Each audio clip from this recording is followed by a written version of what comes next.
Hello folks, I hope that you are having just the best day you've ever had in your entire lives. Hey, today we're going to take another look at Leigh Brackett. We're taking a look at the short story, The Woman from Altair. This is the sixth short story in this collection, The Best of Leigh Brackett, which has 10 of her short stories. So we're about halfway through this collection. We got about 4 more left. So I want to take a look at The Woman from Altair. This is published for Startling Stories, the magazine, in 1951, which is as the pulp era is at its conclusion. All of these short stories have been set in the same place, in a sort of a sword and planet style thing that Leigh Brackett is writing. But this one is a little different than the other ones. This is the first one that feels more just pure sci fiction, pure sci-fi rather than a traditional sort of a sword and planet, which is, you know, kind of a low-tech science fiction thing. It was inspired by John Carter Marsh, by Edgar Rice Burroughs. And so we're exploring that today with The Woman from Altair. Again, it feels a little bit more of a traditional science fiction-y of a short story. And we'll take it, although it has some lore elements to it, it's not nearly as sword and planet-y as the first 5 short stories are. Although that might be the case because it's just set in the future, farther in the future. Who knows? But anyway, basically what's going to wind up happening, we're going to be introduced. Our point of view character is a gentleman who is the oldest scion of a very, very famous, wealthy family. And they are a bunch of space pilots. And they own their own space company, and all the men in the family, going back hundreds of years, are these famous pilots of the space explorations, and so they own their own company. They have their own spaceships. They have this very famous spaceship who's about ready to head back home. From this massive journey to the outer systems. It's named after the founder of their company, and the first of other people, and the first of their explorers, if you will. They're space pilots. And the oldest scion is waiting its return. Now, he's the only one in his family who has not done piloting, and we'll find out why early on.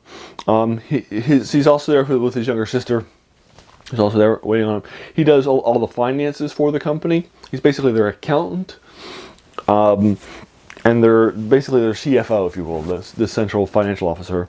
Although they don't actually call him that in the story, but he's basically the CFO of the company. He's the chief financial officer, and gets paid a really handsome salary from the film fortune as a result.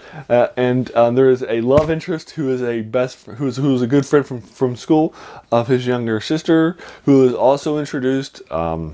She'll be a key character in the story too, and she's a reporter. And so, basically, while they're waiting for the return of the next born son, they're going to tell the story. Basically, what wound up happening was he went to pilot school. He was getting his pilot's license, and then unfortunately his spaceship crashed, and unfortunately, and while it crashed, he was injured, and although he has survived, he has never been able to go back into space again. So he's taken over the role. So the role of the big, huge space pilot of the family has fallen to his younger brother, and the middle kid of the 3. And he's the one who's coming back on the big family vessel that's named after the founding member of the family. And so he is arriving. Also waiting for them is his loved one and his betrothed of the pilot, the middle kid, and he's about to come back. So they arrive. The ship arrives. We'll watch its landing, and out comes him. And there's all these assembled press, because he's like a big person in the press. And there are all these assembled press and all these assembled fans, and throngs and throngs of people that are there. and he talks about his journey, and then he says he has brought back the most beautiful thing ever that he has ever encountered. And out of the vessel, and he brings out of the vessel this short, purple-haired, odd-looking woman. Says she's a woman from the planet Altair that they visited, and that she is now his new wife. So he's brought back a new wife who is an alien from Altair. And thus the name of the short story, The Woman from Altair. It's pretty cool. I like that it's a short story. I give it a 7 out of 10. I do like the family intrigue. That's a key part of this short story. I like what's happening. I hear that Leigh Brackett does. I think that she's doing a good job here. I was never bored. I like this short story better than some of her other ones that I've read before. There's not a lot of... However, this is not her normal short story. Typically, her short stories are action pieces, and this is more of a think piece. You know, every other thing has been like, you know, 2 or 3 pages of world building and then a journey, and there's not like a whole lot of world building. It's the journey, it's the adventure, it's the fight you're going to do to get there. It's the punching, right? You know, the previous story, the novella, has a lot of fights in it, a lot of deaths in it, and in this one, there's like there's no punching. It's a lot more world building. It takes its time. It's different, and I give it a 7 out of 10. And I appreciate that Leigh Brackett is doing something different with this.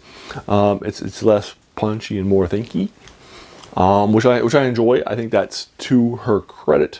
There's a line in this short story. Now, Leigh Brackett is not normally somebody who I come across as saying Leigh Brackett is a great wordsmith.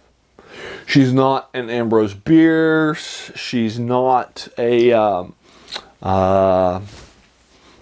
you know, she's somebody who has these great lines on every page, and you just love how she created these words. She's just a pulp era doing her thing. But there's this line in this short story that's incredibly clever, and I was like, that was a good job, Leigh Brackett. So I wanted to bring that to your attention too, because it's not something that she typically does. But there's this really clever line, and so. But she's not normally somebody who I would go to mattresses and say she's a great writer, she's a great wordsmith. You know, like somebody like some speculative fiction writers are, like a Clark Ashton Smith, for example, is a very clever wordsmith. But I do think there's this line in this one that's really good. So that's her credit. Also the main character is sort of a combination of the 2 major archetypes of the females, which is interesting. And there are 2 major archetypes of females in the pulp era that Leigh Brackett definitely writes into. The virgin, who you should be protecting, who is innocent, who is pure, who's the person you should be pursuing as the guy. And then there is the sexually available person, and that's the one you should definitely not go down, because that is bad stuff if you engage that woman or go down that path.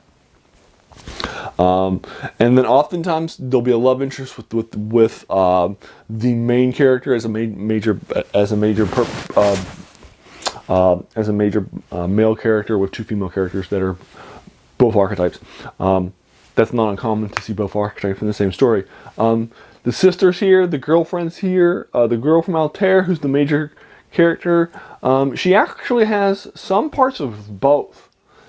She's innocent in that she's very from another planet, and that sort of a thing, which I like. And then she also has elements of the other archetype too, which I also like too. So she's kind of both, if you will. And so she combines both elements, which is not something you would typically see. And this is the first time I've seen Leigh Brackett write a female character who's not one of the 2 archetypes. So that's also to her credit too. So I appreciate that. So that's also interesting as a part of the story too. Since I have dinged Leigh Brackett as a female writer for writing females characters that are, sometimes a little one-dimensional, I do want to note that there is that the main character here is a fully fleshed out 3-dimensional character, which I enjoy. And so there you are. I'll go ahead and leave you to it. Have you read The Woman from Altair? Anything else from Leigh Brackett in these sort of Sword and Planet series or sci-fi fictions? I'd be more than happy to talk with you about them in the comments below. If you enjoyed this video, why not hit the subscribe button? Because there's going to be a lot more science fiction, fantasy, and horror to follow. And then finally, hey, I just want to thank you for taking some time out of your day and watching my video. We all have so many things that are happening in our lives, right? And we're being pulled in so many different directions. So the fact that you spent this time with me is incredibly humbling, and I appreciate it. So thanks again, and have a great day.